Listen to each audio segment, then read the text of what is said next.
দর্শক, আওয়ামী লীগ ফিরবে কি ফিরবে না, শেখ হাসিনা ফিরবেন কি ফিরবেন না, আওয়ামী লীগ রাজনীতি করতে পারবে কি পারবে না, এরকম আলোচনাতেই ইদানিং বাংলাদেশের মানুষের আগ্রহটা বেশি দেখা যাচ্ছে। সম্প্রতি গোলাম মাওলা রনিরও এরকম একটা মন্তব্য করে ব্যাপারটাকে উস্কে দিয়েছেন যে সমস্ত কনসেন্ট্রেশন যেন দিল্লিতে বসে শেখ হাসিনা কি করছেন, কি কার্যকলাপ করছেন, আওয়ামী লীগ ব্যাপারে কি হচ্ছে, এই ঘটনাকে কেন্দ্র করে মানুষের মনোযোগটা তৈরি হয়েছে সব থেকে বেশি। অন্য কোথায় কি হচ্ছে, সরকার কি করছে না করছে, এগুলোর চাইতে আওয়ামী লীগ ফিরবে কি ফিরবে না সেই ব্যাপারে মানুষের আগ্রহ বেশি তৈরি হয়েছে। কেন এই আগ্রহ তৈরি হলো, পেছনের ঘটনা কি, সেগুলো একটা বড় প্রশ্ন। কিন্তু গতকালকে মাসুদ কামাল একটি টেলিভিশনের একটা টক শোতে যেটা বলতে চাইলেন সেটা হচ্ছে যে আওয়ামী লীগ ফিরবে এবং আওয়ামী লীগের ফেরাটা ত্বরান্বিত করছে স্বয়ং এই অন্তর্বর্তীকালীন সরকার। সরকারই আওয়ামী লীগের ফেরাটা নিশ্চিত করছে এবং করবে। কিভাবে সেটা সম্ভব হচ্ছে? কেন তিনি ভাবছেন যে সরকারই আওয়ামী লীগের ফেরাটা নিশ্চিত করছে? আওয়ামী লীগ ফিরলে কি সরকারের লাভ হবে নাকি বিপদ আসবে? এই সরকারের সঙ্গে সংশ্লিষ্ট যারা আছেন কিংবা বৈষম্যবিরোধী আন্দোলনের সঙ্গে যারা রয়েছেন, সরকারের কাছের মানুষ যারা পরিচিত, তাদের তো বিপদ হওয়ার কথা। যদি তাদের বিপদ হয়, এটাই বাস্তবতা হয়, তাহলে সরকার কেন আওয়ামী লীগের ফেরাটাকে ত্বরান্বিত করবে, আওয়ামী লীগের ফেরাটা নিশ্চিত করবে কেন সরকার? কি বললেন তিনি, কিভাবে সেটা বোঝাতে চাইলেন, সেটা একটু বোঝার চেষ্টা করবে এই ভিডিওতে। থাকবেন পলিটিক্স টিভির নিয়মিত আয়োজনে।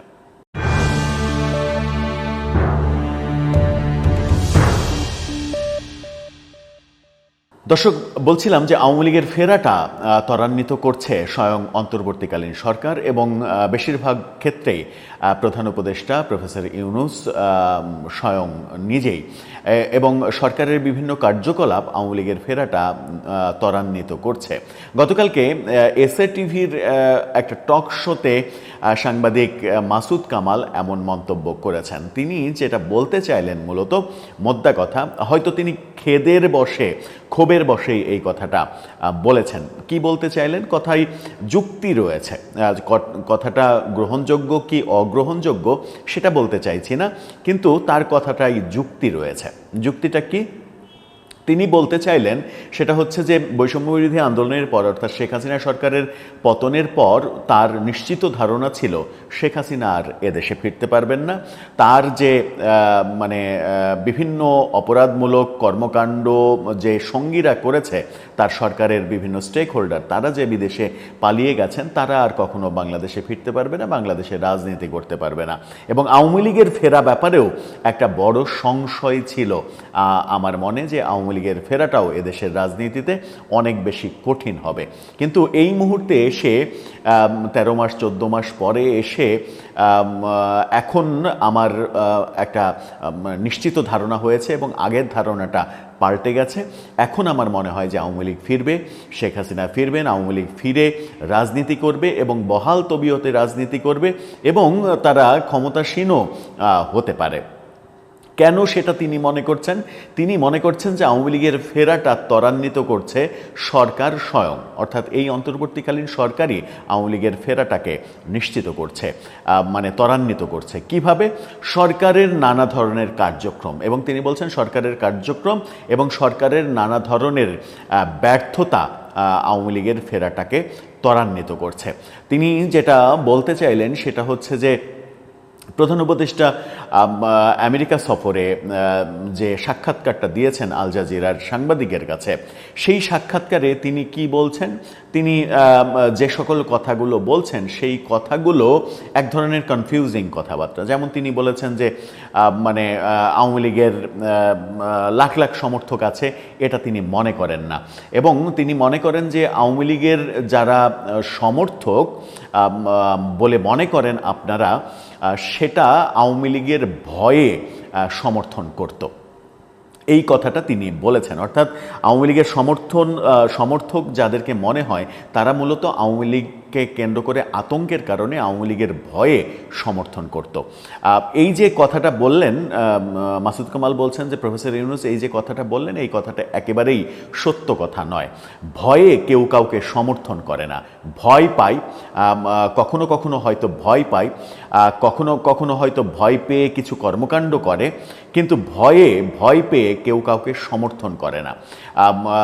ভয় পাইয়ে কাউকে সমর্থন করানো সম্ভব হয় না। বাংলাদেশে আওয়ামী লীগের সমর্থক লাখ লাখ সমর্থক নেই।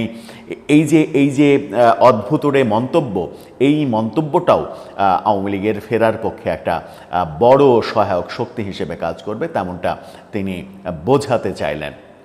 এবং ভয়ে যে কোনো কেউ কাউকে সমর্থন করে না, সেটা আওয়ামী লীগের আমলে না, যে কোনো আমলেই বাস্তবতা। এখন কি হয়েছে, মূলত মানুষ, তিনি বলতে চাইলেন যে মূলত মানুষ সমর্থন করে মজলুমকে, মূলত মানুষ সমর্থন করে নির্যাতিতকে। যারা নির্যাতিত হয়, আপনি আমাদের দেশের ইতিহাস ঘেঁটে দেখতে পাবেন যে নির্যাতিতদের পক্ষে বাংলার মানুষ, শুধু বাংলার মানুষ না, পৃথিবীর ম্যাক্সিমাম মানুষই নির্যাতিতদের পক্ষে দাঁড়িয়ে যায় এবং নির্যাতিতদের পক্ষে কথা বলে, নির্যাতিতদের সমর্থক হয়ে যায়। সব মানে একটা একেবারে জ্বলন্ত উদাহরণ তিনি সামনে নিয়ে এসেছেন, সেটা হচ্ছে যে সাবেক শিল্পমন্ত্রী নুরুল মজিদ হুমায়ুন, তিনি মারা যাওয়ার পরে তার যে জানাজাটা হলো, সেই জানাজায় যে মানে সহস্র সহস্র মানুষ, হাজার হাজার মানুষের উপস্থিতি, এই মানুষগুলো কি নুরুল মজিদ হুমায়ুনের ভয়ে জানাজায় এসেছিল, তিনি প্রশ্ন করেছেন। যদি ভয়ে জানাজায় আসতো তাহলে মৃত নুরুল মজিদ হুমায়ুন তো কোনো ক্ষমতাবান ব্যক্তি না, তিনি মারা গেছেন, তিনি তো মন্ত্রী না। মন্ত্রী থাকলে না একটা ভয়ের ব্যাপার থাকতো।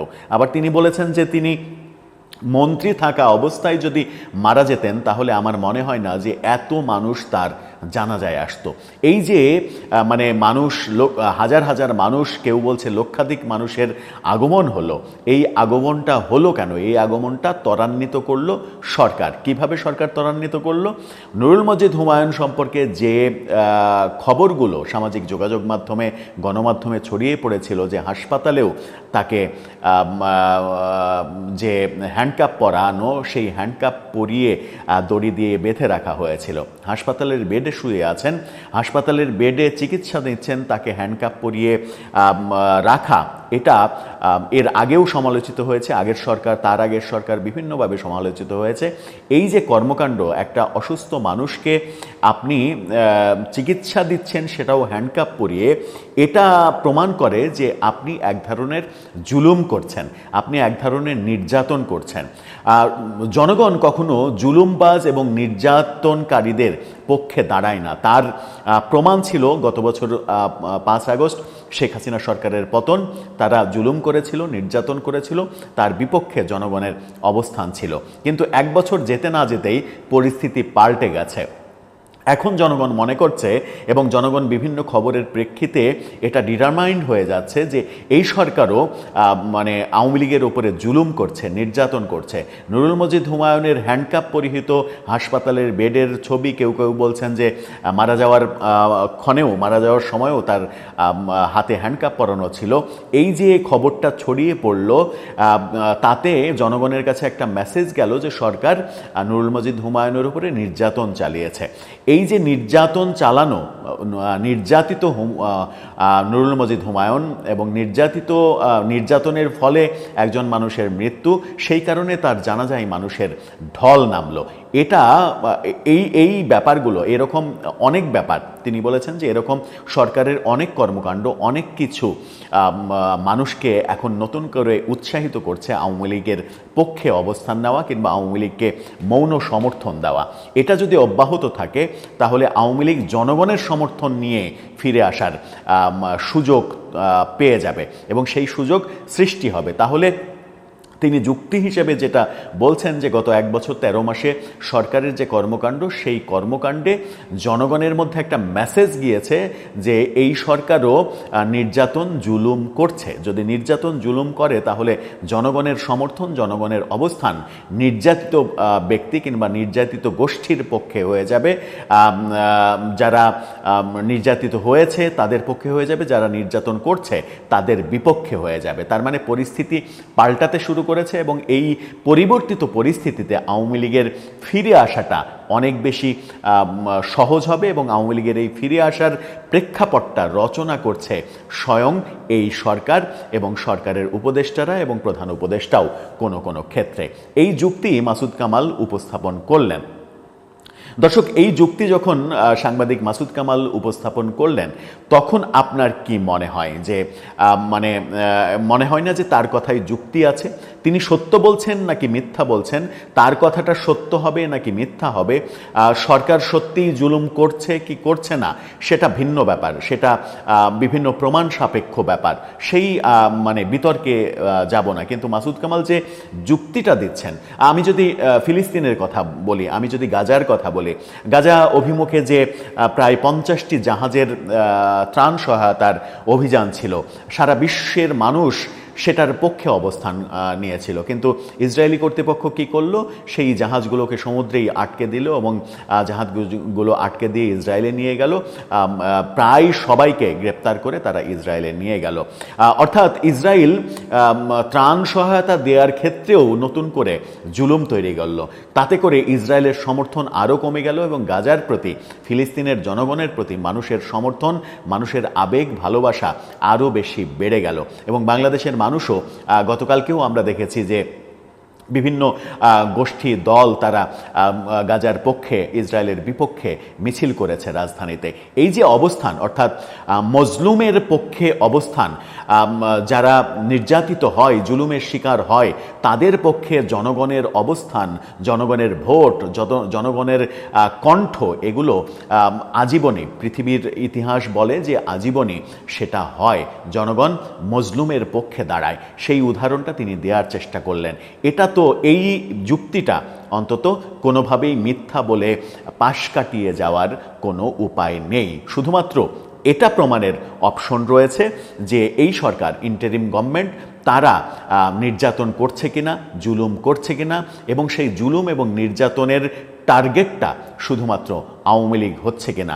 তাতে করে আওয়ামী লীগের যে দোষগুলো ছিল, আওয়ামী লীগের যে ভুলগুলো ছিল, সেই দোষ এবং ভুলগুলো জনগণ খুব দ্রুত ভুলে যাচ্ছে কিনা, সেই ভুলে যাওয়ার মাধ্যমে জনগণের এক ধরনের সমর্থন তৈরি হচ্ছে কিনা, যে সমর্থনে আওয়ামী লীগের ফেরাটা ত্বরান্বিত হচ্ছে।